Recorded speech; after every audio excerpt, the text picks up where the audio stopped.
Entre les rives du Léman et les sommets valaisans, la ligne Saint-Gingolph-Brigue suit le cours du Rhône et tout commence à la fin des années 1850.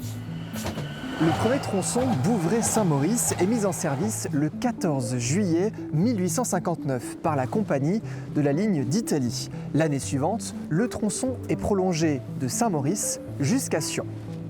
Mais un détail mérite d'être relevé. Pourquoi aucun rail n'est posé sur les quelques kilomètres restants entre Bouvray et Saint-Gingolph? À l'origine, au Bouvray, les marchandises étaient transportées par bateau. Il n'y avait donc aucun intérêt à relier directement le Bouvray à Saint-Gingolph. Cette liaison ne verra le jour que bien des années plus tard, en même temps que la volonté d'ouvrir la ligne Bouvray-Saint-Gingolph-Évian en France voisine. En 1878, la ligne ouvrira jusqu'à Saint-Gingolph, puis en 1886 jusqu'à Évian, soit près de 20 ans après l'ouverture de l'axe principal. Et pour mesurer l'ampleur de ce décalage, il suffit de comparer. Durant le temps pris pour ouvrir la liaison Bouvray-Saint-Gingolph, la ligne Sion-Sierre-Brigue, longue elle de plusieurs dizaines de kilomètres, a été entièrement construite. Et c'est précisément à cette époque qu'apparaît un surnom, la ligne du Tonkin. Les travailleurs y voient des similitudes géologiques avec l'Indochine, alors colonie française, où existe la, entre guillemets, véritable ligne du Tonkin. Par analogie, ce petit tronçon hérite à son tour d'un nom qui reste d'usage aujourd'hui.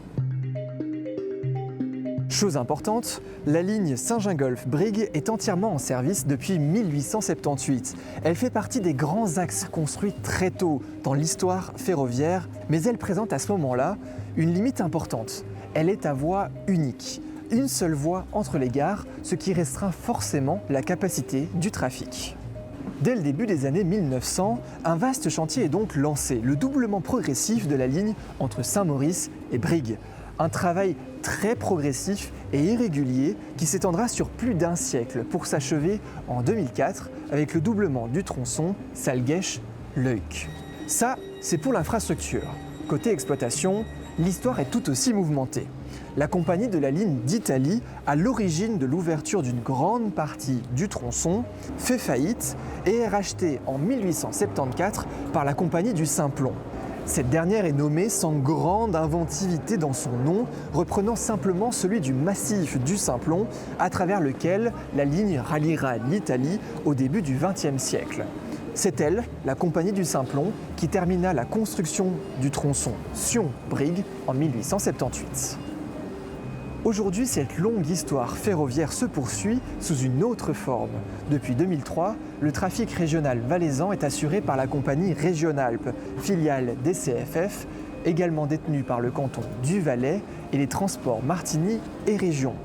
Elle exploite deux lignes, Martigny-Orcières-le-Châble, ici à ma gauche, et Saint-Gingolph-Brigue, un axe que l'on appelle donc encore aujourd'hui, et vous savez désormais pourquoi, la ligne du Tonkin et la ligne du Simplon.